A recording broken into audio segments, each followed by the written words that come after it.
Hello, bonsoir, and welcome to the Get French Football News Show. I'm your host, Nathan Staples, and joining me tonight are Eric Devin and Philippe Bargil. We have hit the winter break in Liga, and in honour of that, tonight's show will be our mid-season awards before we take a break for until the new year. Will your favourites be here?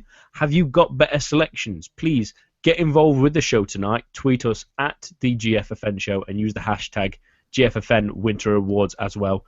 We will double check them as well if you're listening to this on the iTunes as well.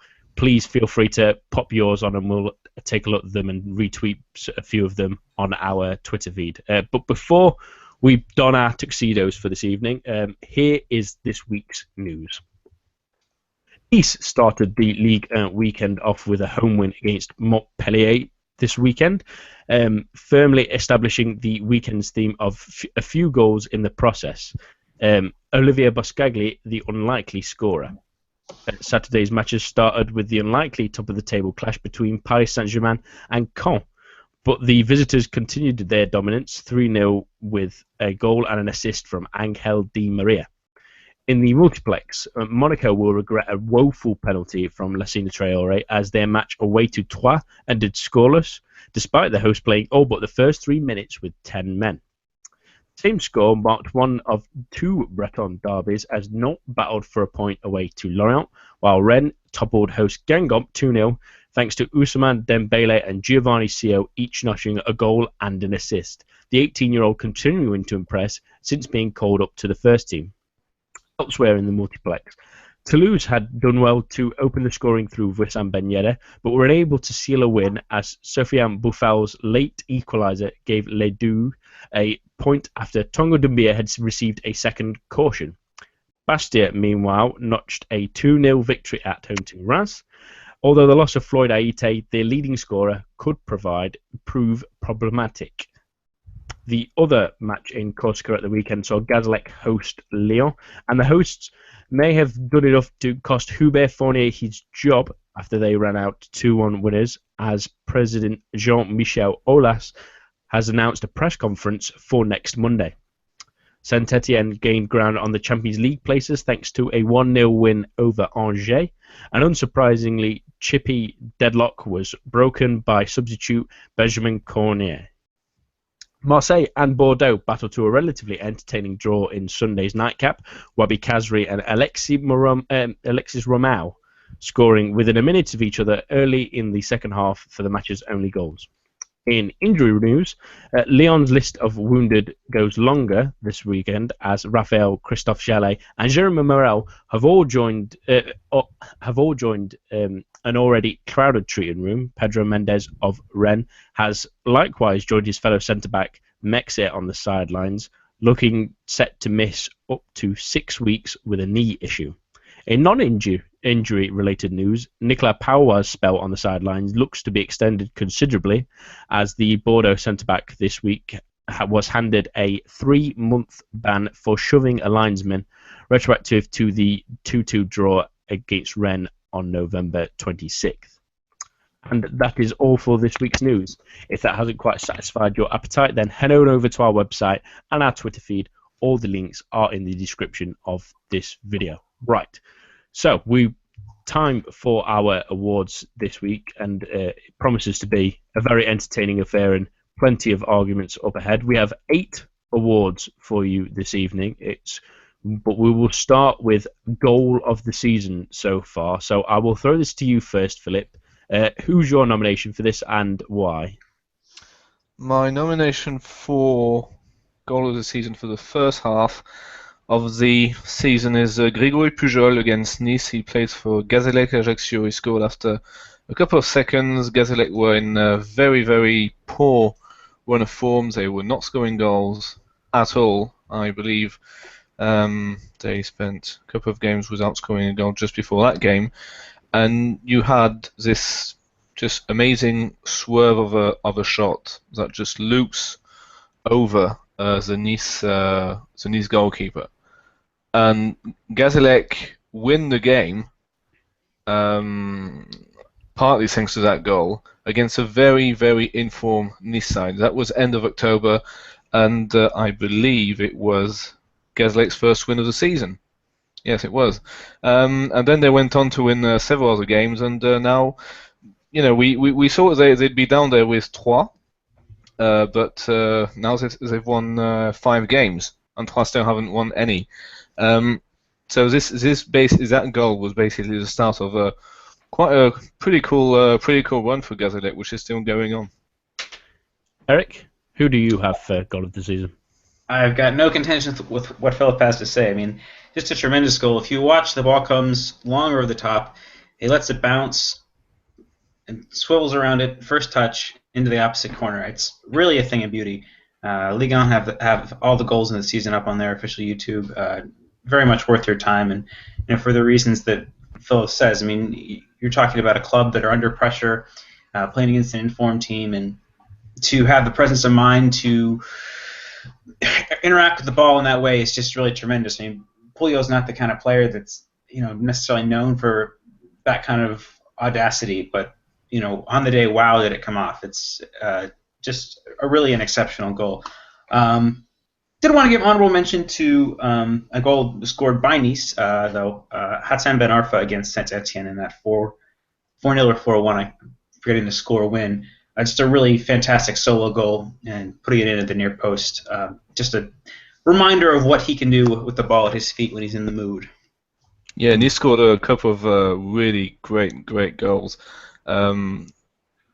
Probably not as the thing with Pujol is just it was so spectacular and surprising, but Nice have indeed scored a lot of very lovely goals. Yeah, I think that was certainly one I was going to put in the mix, but I will throw a couple more at you. There, like Eric says, there is a fantastic sort of montage video on the YouTube channel that I tried to avoid when I tried to think of it. The first one that did come to mind was the Ben Arfa goal, but any love for the Lassana Diarra goal earlier this season? I can't quite remember who it was against. That was a long-range effort. Yeah, that's it, Twat. And Benjamin Mendy's volley as well for Marseille was another one that stood out in my mind again. Early on in the season. Yeah, there's a few good long-range shots. Valentin Rongier had one as well. Oh, yeah. For Nantes before he was injured, that was a really nice strike as well. First time from probably about 20 yards. It's a difficult one. That one. I think since you both already pretty much mentioned it, the award does go to Pujol, but I could absolutely see why someone would want to give it Ben Arfa's goal because it is a thing of beauty and a reminder of how good of a player he can be on his day. But that one will go to Pujol of Gazellec Ajaccio. Well done to him. Young player of the season so far. Now, there's usually quite a few candidates for this one, with Liga having that slant towards younger players, Philip. But who really stood out for you so far? Valère Germain. He's not that young. 25, but I really do like the fact that he's taken his chance at Nice. He's been at Monaco. He's a youth product there. He was basically a starter when they were in Ligue 2. When they got promoted, he couldn't play. He had to watch Falcao play. Had to watch Berbatov play. He was never playing regularly. And Monaco actually had Anthony Martial up front last season, which means Valère Germain was basically not playing. He never started a game for the whole second half of last season, but he was then loaned to Nice, and you can't really blame Jardim for letting Germain getting loaned to Nice because he thought I'm going to keep Martial, and Germain needs to get some game time, which is fair enough. But then, as we all know, Martial was bought by Manchester United at the 11th hour on transfer deadline day, and Monaco were actually short of a quality striker because Guido Carrillo has actually struggled to score goals or even to take his chances. And Germain has been playing so well next to Ben Arfa and with lots of other quality Nice players like Benjamin Mendy and Jean-Michel Seri. And I really do believe that. So we don't really know where he's going to go.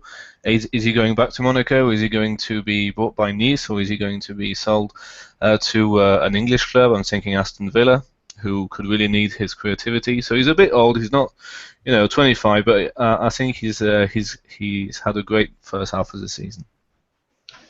Eric, who's your pick for this one?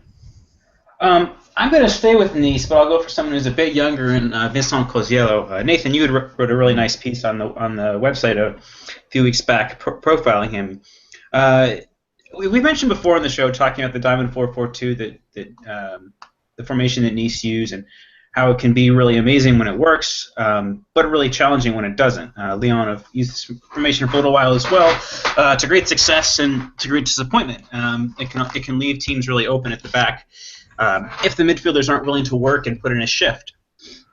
But the way that Coziello is taken to his role in the midfield is fantastic. I mean, he's young, but he's assured on the ball. He's not rash in the tackle. He's willing to get about and to contribute going forward, but also track back well enough to allow the likes of Jean-Michel Seri to run onto the ball and get involved in the attack. It's really a delicate balance, and to see such a young player pulling it off with such aplomb is really impressive. And we've seen Coziello recently be called up for the French youth setup, and he's just basically come out of nowhere to be a really key player in what's been a really surprising start to the season for Nice. They tailed off slightly in the last few weeks, even given their win last Friday. But if it weren't for Caen and Angers, we'd definitely be talking about Nice as probably the surprise team of the season. And for me, Coziello's a huge part of that midfield trio there has been nothing but incredible all season long. And considering his age and lack of first-team experience compared to the likes of Seri and Mendy, I think he's, again, perhaps the most surprising component of that trio. Yeah, I think Coziello's definitely had a very good start to the season, very good box-to-box style midfielder that can defend and can join in those sort of attacks, which has really benefited Nice. But I definitely want to throw a couple of names into the hat here. Kevin Nkudu, Michy Batshuayi at Marseille. Surely they've got to be considered. I mean, Batshuayi's second top scorer in the league. Yeah, he's he was actually a contender, but I think his breakthrough season was last season, where he was actually very good as well.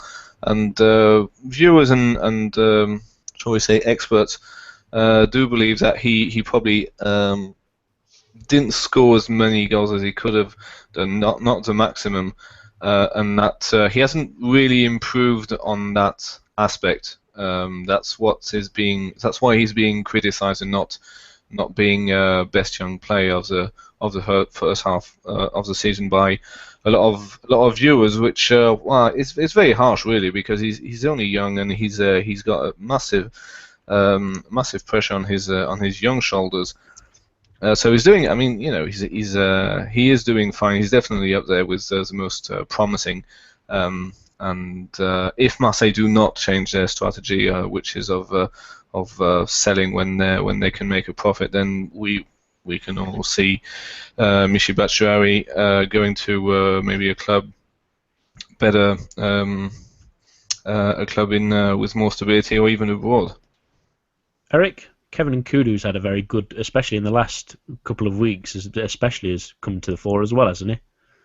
Yeah, he's a really intriguing player. I mean, a lot of times we get these younger, wide players who are, fantastic attackers, great pace, great ability with the ball at their feet, but are somewhat lacking in having overall balance to their game and their ability to track back and ability to work hard for the team.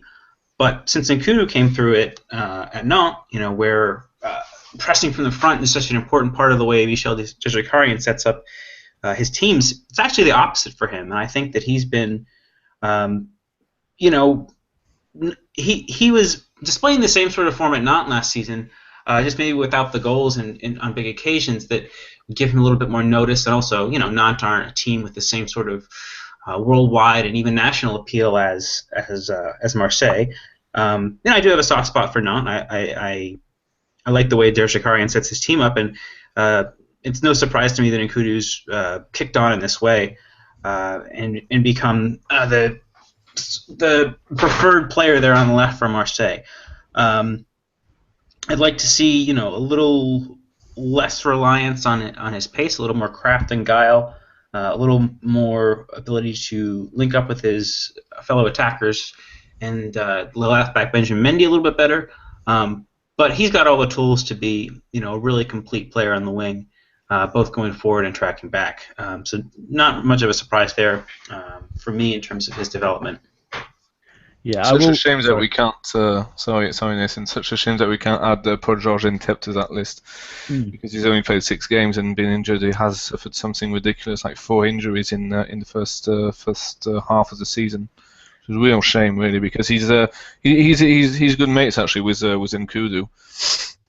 They went to the same school basically. Yeah, and he's a fantastic talent as well. And I was just about to mention myself that. Another name we've probably forgotten because he is injured at the moment is the fantastic start Thomas Lemar had to the season at Monaco.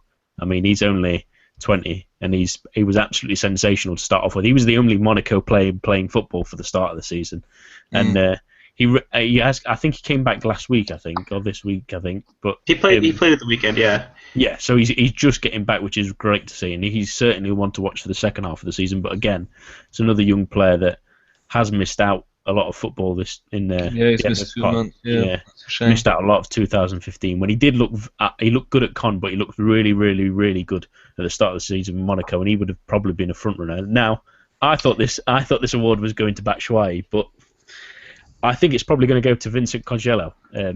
I think you made some good points, Eric. He's had a fantastic start to the season. He's certainly been maybe one more of the surprising sort of aspect of it. We didn't necessarily maybe predict that he would be a breakout start at the start of the season, and he's certainly had a great start. What a great use products Nice have. It's only getting started. I mean, they give a game to I don't think that's a fact, but they seem to give a substitute appearance to a player that's not under contract because he's too young. Almost every week, you always see a number 33. You always see a Nice player with no name on his back because he doesn't have a contract, number 33, 34, 35, and you see that every week. And this is why it's great for the youngsters because they get given a chance, but then they have to take this chance. Otherwise, it goes to the next guy. That's how many they have, how many youngsters they have. It's really quite exciting, really. Yeah, and thinking back again, another player who's injured, Alessandro Plié, who had a good start to the season for the first couple of games as well. Another Nice player, young player that they've got through. So they've certainly got. They'll have plenty of horses in the race for Young Player of the Year for a good couple of years to come. But we'll go on to a topic that's going to have a lot of answers really to it. Surprise of the season so far. I'll go to you, Eric, first. Who's your surprise of the season? Casimir Ninga from Montpellier. This is a little bit out of left field, but it came from a club team in Africa. Not a young player. I believe he's 23. But the way he's been at the races for Montpellier over the past month or so has really been impressive. To start the season off, Montpellier were really struggling for goals. Nicolas was refusing to spend any money on a striker. He eventually brought in Ninga and Mustafa Yadabare to play up top. Yadabare battled some injuries, wasn't really fitting in. But now we see, Montpellier have really evolved into this marvelous counter-attacking team.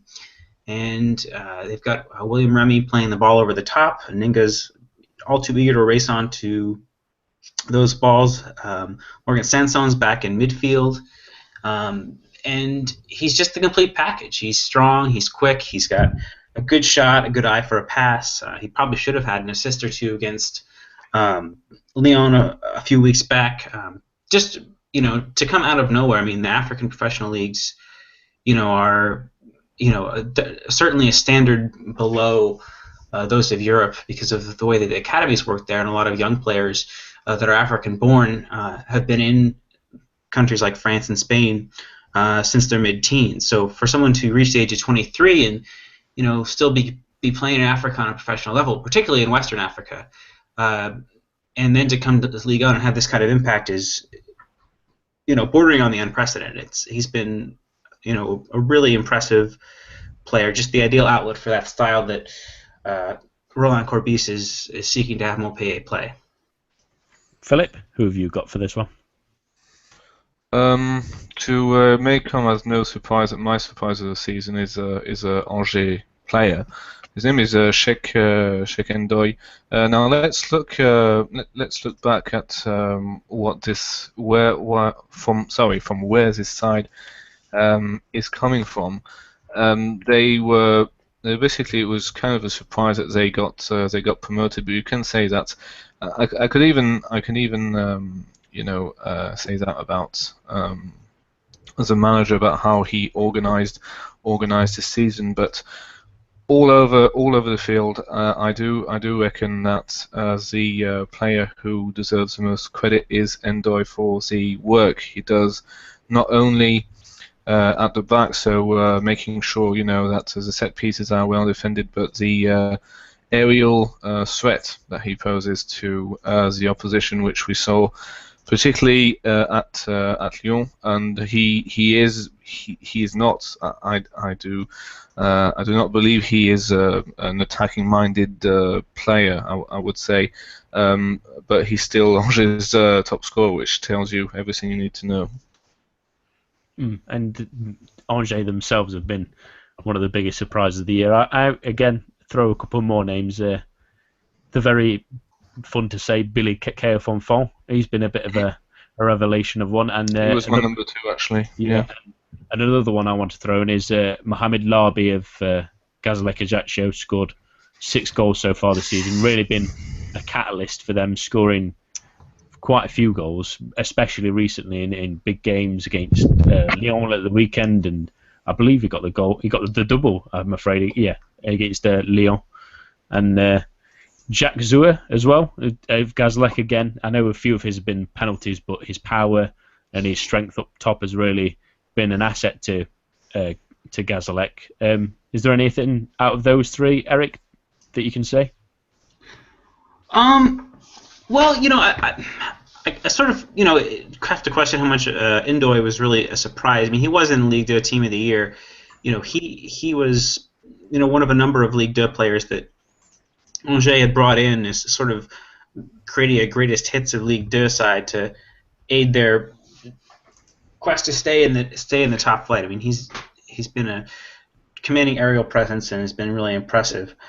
The other players, yeah, I mean, I've only seen Ajaccio play a couple of times this season, so I really wouldn't want to comment on either of those players. The one I think that the other one who was second in my running for me, honestly, is Benjamin Mukanjo. I mean, this is a player who's never scored, who's been in Ligue 1 and Ligue 2 for a number of years. He's not a young player. Has never scored more than 8 goals in a season, and he's got 11 this season. Yeah, 4 of them are penalties, but the versatility and range of finishing that he showed, I think, has really made him the runner-up in that category for me, if you will. Is there any others you'd like to add to that, Philip? I mean, Connor have had a very surprising start to the season. Is there anyone there? Yeah, special mentions to Damien da Silva. Imo has been alright as well. Adeoti has been quite cooperative along with Bessa. Basically, I would say, and Ferrer is still very much a decent Ligue 1 player who can really play for the top 6. I think it's a bit of the same with Angers. It's a squad that is extremely hard working, extremely hard to beat, and have worked extremely hard for the last 6 months, of 2015. But yeah, off the top of my head from Caen, I would have to go with someone like Julien Ferret and Adeoti, who have been absolutely superb. And I would agree with Damien da Silva as well. I've been very impressed ever since he's been in Liga. I thought he did okay last season, but this season especially has been really important to Caen's success.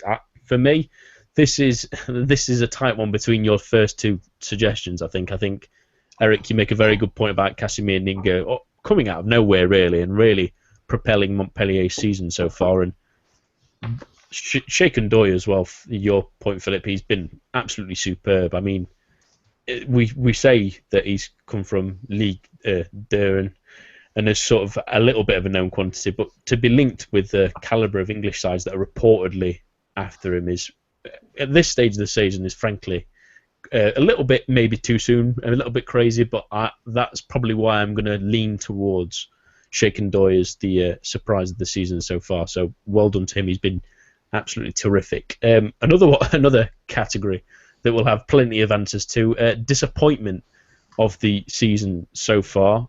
Philip, who have you got for this one? My number one is Benjamin Nivet from Troyes. There are a few experienced players at Troyes who really should be playing better, especially defensively.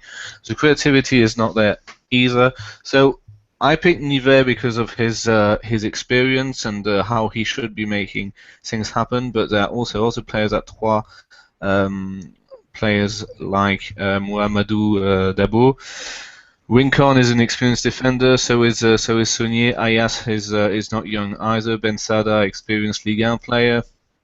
And it goes, the list does go on, but to me, has to be Nivet for the experience he has and how he probably should have taken the ball by the horns and probably.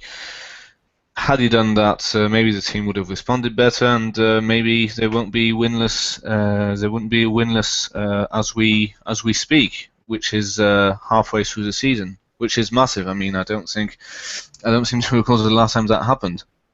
I mean, team don't win that often at the bottom of the table. I know that, but winless after 19 games is pretty bad.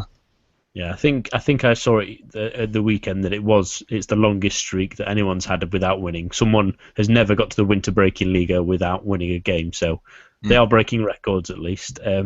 Eric, who's your choice for this one? Stefan El-Shaarawy. I think that he had sort of gone under the radar coming to Monaco, but his signing's now been made permanent, from what I understand. 15 appearances kicked in a 15 million euro clause that made that transfer permanent. And he's, it's not like he's not been given a chance. He's featured in most of the league games. He's featured regularly in Europe as well. But he's not gotten on the score sheet the way he did for Milan 2 years ago. I understand he's a player with a long injury history and was necessarily somewhat of a risk. But even for a club of Monaco's means, to spend 15 million on a player and get next to nothing for him, and to keep playing him in the side over the likes of an Ivan Cavallero or Bernardo Silva or even a Elder Costa, it just baffles the mind. Monaco, I understand what they're doing. It's frustrating from a competitive standpoint in terms of Liga, but I don't see how El-Shaarawy fits in with what the club are doing in terms of he's 23, all right, but being a younger player that they can then sell on. I don't see how he fits into this team tactically. The work rate that Jardim often asks for from his players is not something that El-Shaarawy's been asked to do in his previous spells at Milan, and to spend that amount of money on a player. When you look at the fees and returns that they've gotten from other players, Bernardo Silva was a similar amount, and he was incredibly important in the way that Monaco qualified for the Champions League. Thomas Lemar was a fraction of that. They paid $5 million for Anthony Martial. I don't understand it, and it's again, for a club of Monaco's means, it's not going to sink their season, but it's still a good amount of money down the drain, if you will, unless El-Shaarawy can come close to being the player he was for Milan 2 seasons ago. He was supposed to play on the left wing. We have to really, really see it, but I think it's rather telling that from his 14 appearances, excluding yesterday's game, he's either been a substitute coming on for 7 occasions, but every single time he started, he was subbed, and most of the time it was the first subs that Jardim was doing. It's just so disappointing. It's just so, you just expected so much because with the money, with the Martial money, you just expected something, to buy some decent players, and El Shaarawy is supposed to be a decent player, but he just hasn't shown a thing, basically. It's a great call. It is interesting to think about it, because I can remember watching him at Milan and playing very well, but particularly from a wider position. I know that it's maybe a little bit more of a narrow style that Monaco play with, the wing-backs mainly giving really the width, but it is a bit frustrating to spend that amount of money. But again, I've got a few names myself as well as an entire team. I mean, there's a few of Monaco's transfers that I would question that haven't been quite as outstanding as we had initially hoped, but Bordeaux as an entire team, Yeah. I mean, they've been in a bit of a shambles really this season. I can't understand why. I mean, there's so many talented players. It seems like Diego Roland's only just switched back on, so he might have just avoided being an absolute disappointment, but he's not been at the races. The only player I can think of who has really is, I can maybe give Wabi Kazri a pass at being just about good enough this season for them. But the real one, I think I'm surprised neither of you said, is the one that we've been hounding for the last couple of weeks, of Mapu Yangunbiwa. I mean, we've said before that he's been at Roma, and we've seen how good he is at Montpellier. I know he didn't have the best of times at Newcastle, but he's been pretty dreadful at times this season, hasn't he, Eric? Yeah, no, I mean, that's definitely a good shout. I just thought that given Monaco's program, El Shaarawy was a better fit. But no, certainly Young Biwa is a good shout as well. I think that maybe the slower pace of Serie A has lulled him into a false sense of security or what have you. But he's looked off the boil in just about every match I've seen him play. And being a Lyon fan, that's a lot of matches. I try to watch them every weekend. Unless there's extenuating circumstances or their match isn't televised. It's been a frustrating occasion. I mean, we had Samuel Umtiti is one of the best young defenders in Ligue 1, but partnering him, you have Bisabac, who's getting older, isn't that fast. Lyon needed depth, and they spent a not inconsiderable amount of money on him in the window, and it's just really gone awry. I mean, obviously he's being asked to do something tactically which he's a little bit unfamiliar with, but even factoring that in, the individual errors he's made are just stunning on a week in, week out basis. And yeah, I don't there's not really any excuse. I mean, Lyon spent 8 million euros on him. He's an expensive player. You can make the case that, well, yes, El Shaarawy hasn't contributed to the way you'd like. Monaco are still in second. Okay, fine. They didn't progress in the Europa League. It's still a relatively decent season for them. But the season that Lyon are having by turn is much worse compared to the expectations that were placed upon them earlier in the season. And, tactical missteps by Fournier aside, you'd probably have to lay a good deal of the blame for that at the feet of Yanga Mbiwa, with the way that his errors have led to Lyon's poor results. It's actually quite telling how having Bisevac probably would have been better, because Bisevac got injured. I believe it was in early October against Reims. He was subbed after 7 minutes, and basically that's where Mapu got to play a lot of games, and we saw it in the Champions League. I think Bisevac is much more assured than Yanga Mbiwa, who really his confidence is completely shot to pieces.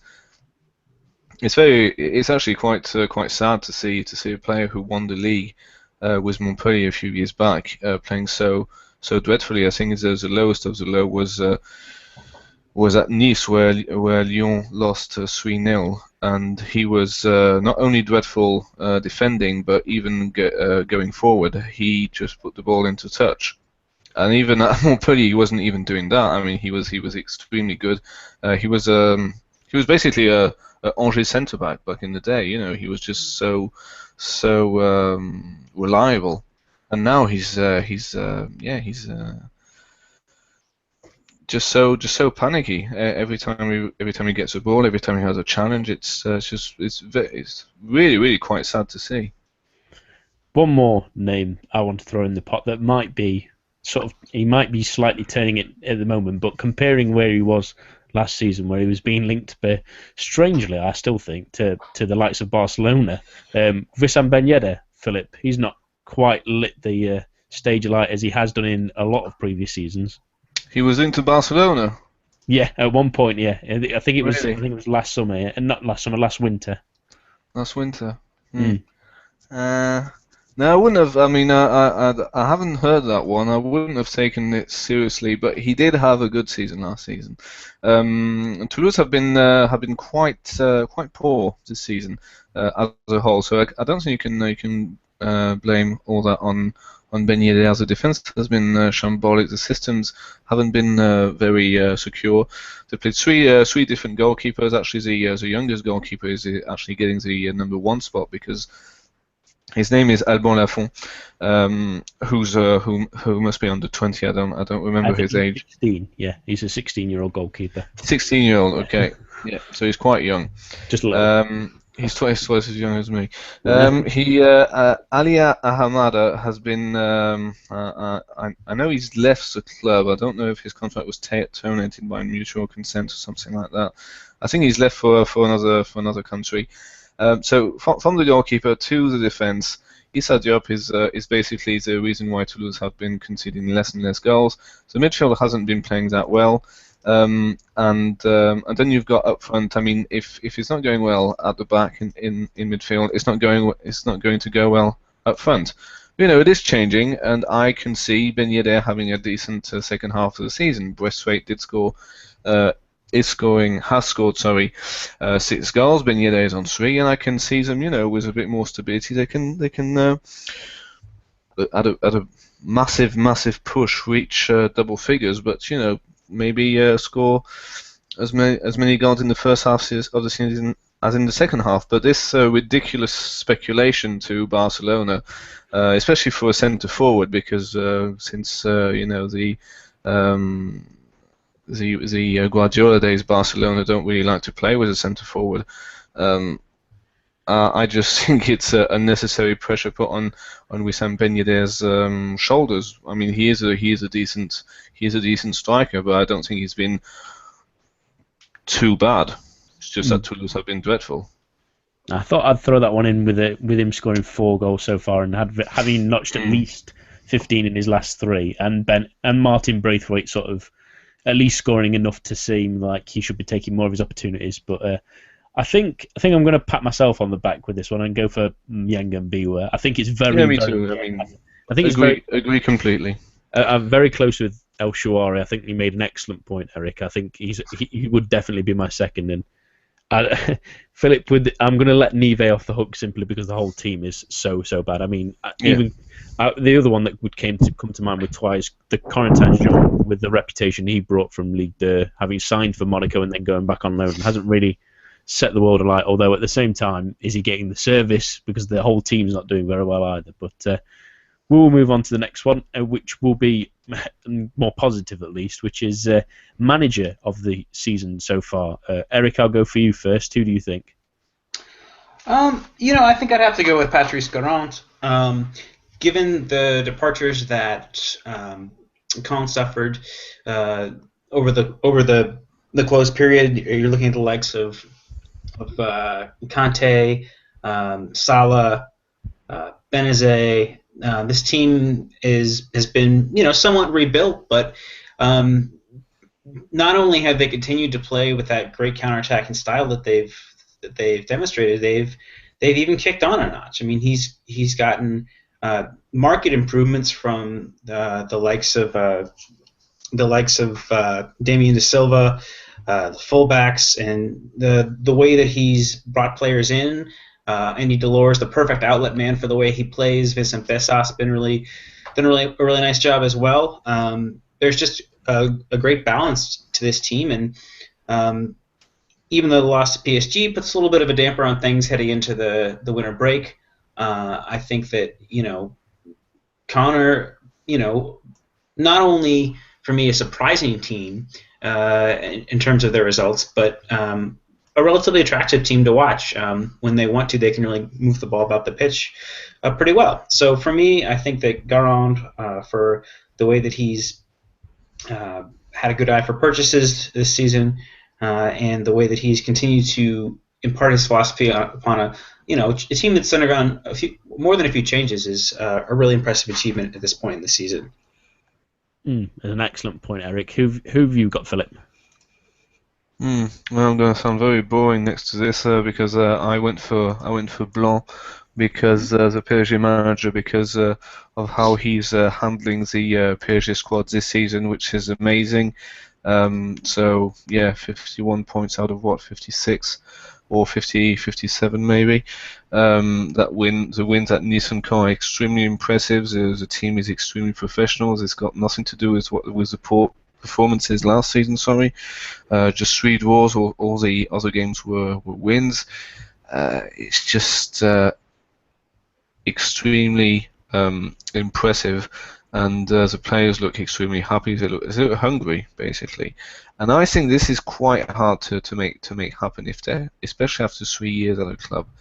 So kudos for that. Not to diminish the exploits of Garand and the Angers manager, but I just I'm extremely impressed when a manager can keep a side motivated despite them being 20 points clear at the top of the table, which is why I'll always have major respect for Sir Alex Ferguson and Arsene Wenger, because they've been there for such a long time and they can keep the motivation levels high, and that's really something I admire. You make an excellent point again, Philip, but I will throw one name that he's almost mentioned there, Eric, for you. Stéphane Moulin, he's surely a contender for that as well at Angers.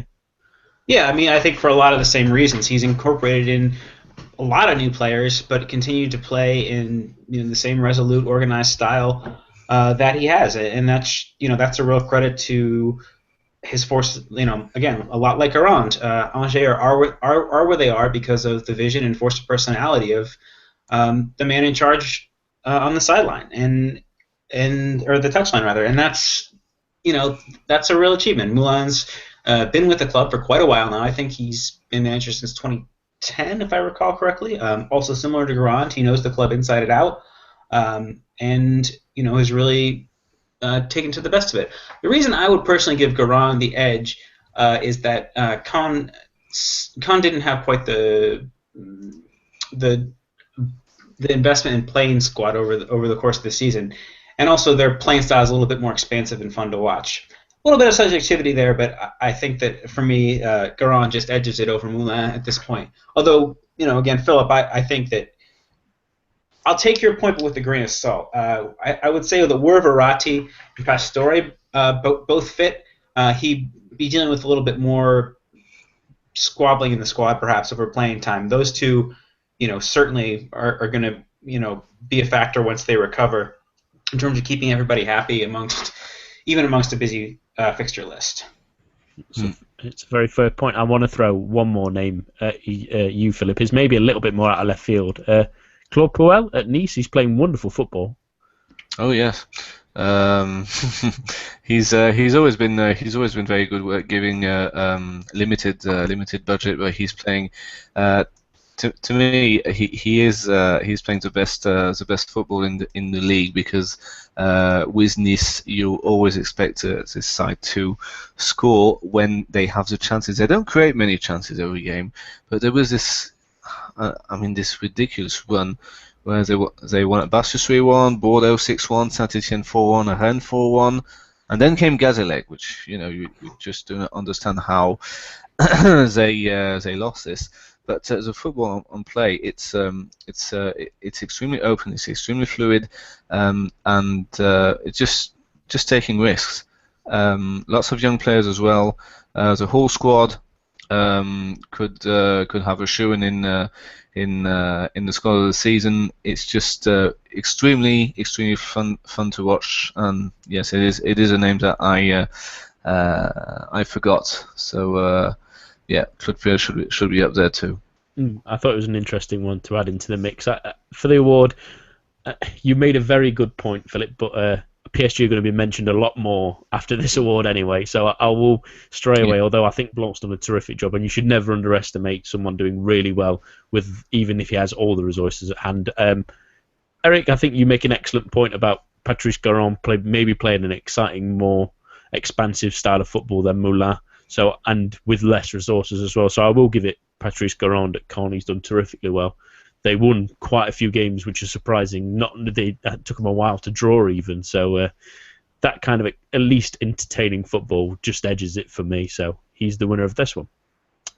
Next one is team of the season so far. This is probably going to be very, very quick with probably one name on the shortlist, isn't there, Philip, in this one?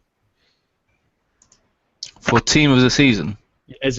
Solo team of the season. This is solo team of the season. Okay, PSG. Yeah.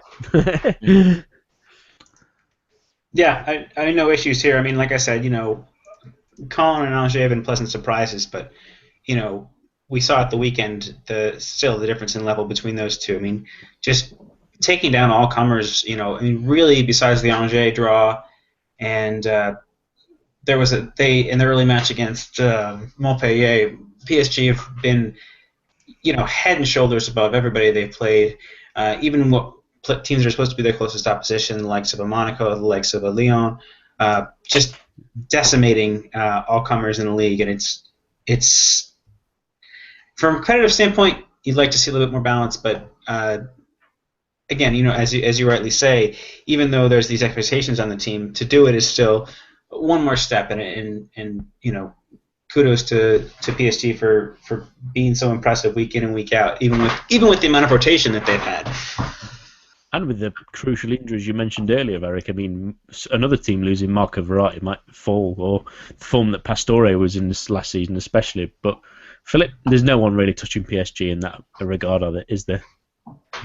Oh, no, you can't. Like I said, they're much more hungrier.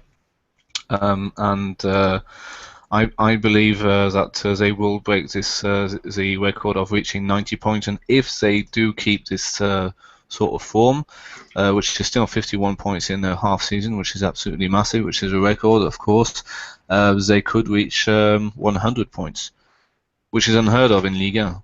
Absolutely unheard of. Nobody ever came close to that, and PSG can do it. Now, I don't think they will because of the Champions League, because players will at some point not bother for a home game against Angers or stuff like that. But I believe they will come extremely close to achieving something like 95 points. But I'm pretty sure they'll reach a 90-point barrier, because I think they must have that kind of record on the table, watching back on the record books, because it really is a different PSG to other seasons. It really is much more impressive, much more professional, players that are hungrier, just playing much better. Yeah, and no arguments here. I can't think of another team that's even close to Paris Saint-Germain for that award. They're easily the team of the year, season so far. Player of the season so far, then, Philip, who have you gone for that one? The close contender was Angel Di Maria. I thought he had a great season, but I'm going to have to go with Hatem Ben Arfa purely for the entertainment value he brings to the games. Not only with the shots, but whenever he takes a ball, he beats defenders extremely easily, and it's just so nice to see that guy playing football for 6 months and not doing stupid things off the pitch. He's had a rough has a rough start actually to 2015 because he could not play football in official games. And he started pre-season, and Nice, I think he has to have a massive part of responsibility for how Nice are playing, along with Germain, Kosciello, Seri, Mendy. And it's just so nice to watch. So my play of the season so far is Etem Ben Arfa. Excellent point. Eric, who do you go for? I'm actually in complete agreement with Philip here. I think that his class has taken Ligue 1 by storm, and it's been fantastic to watch. You could maybe make a case for Di Maria. You could maybe make a case for Matuidi, who just keeps ticking over. But yeah, I think that Ben Arfa is just when he's at his best, he's the way he stands out head and shoulders above other players in Ligue 1, especially on a team that's inexperienced, playing a little bit of a surprise the way that they are. There's just really not much of a contest in terms of this.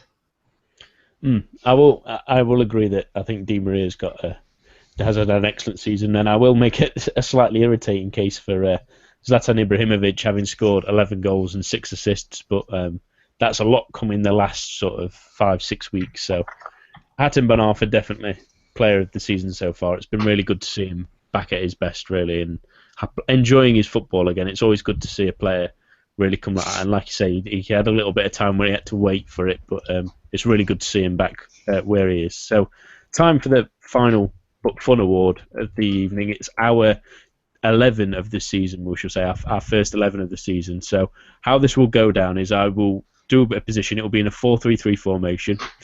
We'll go by position, and I will pass it to both you, Eric, and you, Philip, and then give me an idea, pitch it, and then I will pick between the two. If you both pick one player, then it's a lot easier at least. But if make a case for two players, and I'll try and pick out the zone. So we'll start with the goalkeeper then. Eric, I'll go to you first. This is not me being a Lyon homer, but it's Anthony Lopez. Looking at that PSG match, that could have been 8-1. His reflex saves, his command of the area, all continuing to improve. The other goalkeepers that you maybe want to put in the mix, the likes of Subasic, the likes of Mandanda, the likes of Benoit Costil have struggled with injuries and ineffectiveness. Lopez has done it week in and week out. Even in front of a horrible defense, he's still been Lyon's best and most consistent player over the course of the season. And despite their defensive record, I think that he really deserves this award. Philip, are you in agreement? Have you got another candidate? Well, actually, I can't decide between Lopez and Ruffier, but yeah, Ruffier is a long shot, to be honest. But I thought it's more of being so consistently good. But Lopez has had so much more work to do than last season, and without him, yeah, Lyon would not be where they are now. They would be even worse. And yeah, he's proven to be and still is an extremely reliable goalkeeper. And I can't see anybody else really. I mean, I'm saying Ruffier just just for some competition, but yeah, I'm going to have to say Lopez as well. Percutra, Ludovic Boutel-Ranger. There are a couple other ones who've had decent seasons, but. Yeah, that's the thing though. He was, I was thinking about Rémi Vercoutre, but he had he didn't have a particularly good game against PSG. That I don't know. It just it's maybe me because I didn't watch Caen a lot for those first 6 months, but I didn't find Vercoutre to be as good as he can be against PSG. Maybe because it was against Ibrahimovic, and I don't know, but I'm still Lopez. Yeah, I think it's definitely Lopez for this one. I think you make a couple of good points there, Vercoutre, but again, it's just consistency that Lopez has shown compared to the other sets of goalkeepers in Liga, especially over the amount of games and keeping fit compared to some of them as well. Probably maybe one of the more difficult positions, Eric, left back. Oh, I thought we were going to start with right back. Or we could start with right back if you like. Would that make it easier? Yeah, No, let's do left back because it's more challenging. I have Benjamin Mendy here, but there really isn't a standout candidate for this. Mendy's had some good matches, so has Maxwell, so has Kurzawa, but neither one of them have really been been a consistent dominant force for PSG either. So I'd say Mendy just because he's been in the team and he's been, as exciting as he was last season going forward. But there's really a dearth of candidates at this position, particularly with what you want in terms of an attacking component from fullbacks play. Philip, what do you think? I agree 100%. There's not much. There's a great big desert behind Benjamin Mendy. I'm going to throw a name in the hat that I've. I'm going to throw a name in the hat because I have a left back, but that's gone slightly unheralded. I've done a piece that for our GFFN 100 that comes out in the new year. Keep your eyes out for that. But Ricardo Pereira at Nice has had a really fantastic season. I think he's had 3 assists so far, played in 12 games, and has really sort of added a lot to that team. He's makes around 5 interceptions per game, I think it was, which is an absolutely insane stat for a left back. It means players aren't getting past him. They aren't putting the ball in behind him. With interceptions from left back, you can create counters so quickly, especially for teams so far up the field. He came from Porto. He's from Porto on loan, and he couldn't quite make it there after having a really good season at Vitória de Guimarães, I think it's pronounced. Guimarães. Yeah. He helped them win the Portuguese Cup a couple of years ago, and a little unheralded, and I can see why Mendy would get the pick, but someone definitely to keep an eye out for the full team of the season at the end of the year. Ricardo Pereira at Nice has had a really, really good start. So, but hasn't he been relegated to the bench by Buscagli? I think he might have been for the last game, but he has. Because the thing is, Pierre also played a 4-4-2, a diamond-shaped 4-4-2, but lately he went for 3-5-2. And I don't think I recall Ricardo Pereira playing alone on the wing because I always see Holt playing in front of him. Yeah. Whereas Buscagli, I think Buscagli plays with the whole wing to himself, if you see what I mean.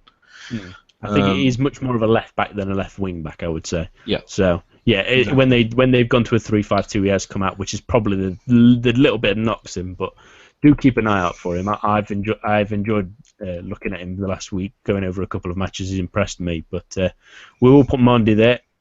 2 centre backs then, Eric. Who have you got? Damien De Silva and Thiago Silva. I think that Damien De Silva, as you rightly mentioned, is probably one of the surprises of the season. He's been really impressive. Breaking play up and coming out with the ball at his feet. Great sense of anticipation. He's discipline can use a little bit of work, but he's a great tackler. And I think that he probably deserves the nod here ahead of the likes of a Hilton or a Loic Perrin, who have just not quite been at their best this season, especially compared to last season. Thiago Silva has been great for PSG in league and in the Champions League. And he shook off some injuries last year to really gain form towards the back end of last season, and a little about that's changed. So I think that those two are, for me, fairly easy calls in the center of defense. Flip, who have you got there? Same. It's like a test, there's only one good answer. I don't think there's many I can add to that list. I mean, defensively, Angers have been terrific defensively, and that's down to the likes of Romain Thomas and other players around that area. But I can't not give it the 2 Silvers. I think Damien De Silva shows that classic, strong centre-back style that people, especially in England, would absolutely love. Thiago Silva is one of the best complete centre-backs of world football that we've seen in the last decades. And it's interesting. Both of them are trained as defensive midfielders. Which is how food for thought there. Yeah, it's how it sort of it goes nowadays, that you get them better, you get a centre-back better on the ball as well, and as well as being a shield will advance him a little bit better. But that's an excellent point as well. Right back, Eric. Serge Aurier. No, shouldn't be any argument about this one either. No. Yeah, I've got Aurier every single. In fact, I will say Serge Aurier was close to winning my Player of the Season so far because he's been absolutely terrific. Back at Toulouse form, great to see. So with the 4-3-3, we'll go with you're allowed to make. I'll get you to say 3 midfielders at once, so it could be any winger or centre midfielder. Feel free to sort of chop and change. So Eric, who have you got in the midfield 3? Ndoye, Seri, and Matuidi. Mm-hmm. And Philip? Lassana Diarra, Thiago Motta, and Seri. So Seri is definitely there. Yeah. that's the one we've got for definite. So I may concede that Matuidi has had a better season than Motta, but it's more of the positioning of the 4-3-3, having a very central midfielder in the PSG system. Shall we say, because Seri and Matuidi both play on that left side of the midfield 3. That was more, yeah. Yeah, a semantic. But Matuidi probably had a better season than Motta, to be honest. Yeah. Half season. But João is also quite good. Yeah, I think I'll take a page from both of you there. I think we'll go with, obviously Seri's been terrific. Matuidi, Mr. Consistency, one of the best centre midfielders in world football, definitely in there. And I will go for the returning Lassana Diarra. He's been really, really good at Marseille. It's been good to see him back at his best, really. So I'm surprised you didn't go with Cosciello, Eric. Oh no, I think he's had a great season, but he's not one of the best 3 midfielders in France. Yeah, that's the difficulty. You've got to be exceptional, I think, to get into this team. So finally, front 3, Eric, who have you got? I have Ben Arfa, Di Maria, and I guess Batshuayi, but only because he's made some important contributions in the Europa League as well. I don't feel there's necessarily a standout striker, but I feel like those wide players should be an easy calling off. Philip? I've got Ben Arfa, Di Maria, and Cavani. And for the same reasons, I don't really have a strong craze for him, but has been playing better than last season. Yeah, so Hatem Ben Arfa, yeah. I agree, it is difficult to pick a striker. I think Ben Arfa and Di Maria are givens, really. I think I'll pick Batshuayi simply based on goals record. And I have enjoyed service as well. Yeah, exactly. And he maybe could have. The frustrating thing about Batshuayi is he could have scored more, because you see the games that he plays in. He has 3 or 4 chances a game, and he seems to bundle some home and stuff like that. But he has scored enough, and he's proven that he can. We doubted him at the start of the season that him on his own could play up front, especially, and many people did. And to prove that wrong, I think deserves a bit of a nod. So. That's our 11 of the season. I'm sure many people have many different, but that will do it for our mid-season award show. And it's also our final show of 2015. My thanks to Eric and Philip, as always, for joining me. Thanks to everyone listening at home. We wish you a very Merry Christmas, and we will see you again in the new year. Have a good evening, everyone.